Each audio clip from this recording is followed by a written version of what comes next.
in her steady, quiet way, lived out that striving sense of hope every single day of her life.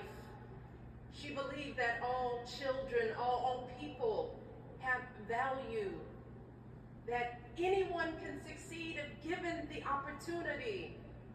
She and my father didn't aspire to be wealthy. In fact, they were suspicious of folks who took more than they needed. They understood that it wasn't enough for their kids to thrive if everyone else around us was drowning. So my mother volunteered at the local school. She always looked out for the other kids on the block.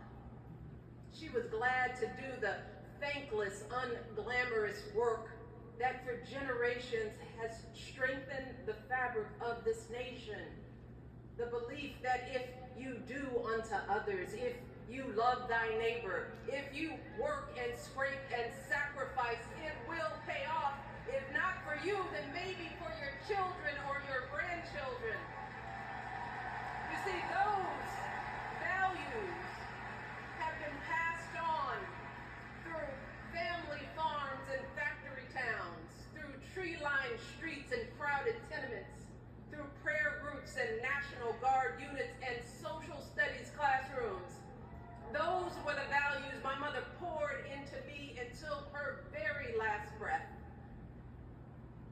Kamala Harris and I built our lives on those same foundational values. Even though our mothers grew up an ocean apart, they shared the same belief in the promise of this country. That's why her mother moved here from India at 19.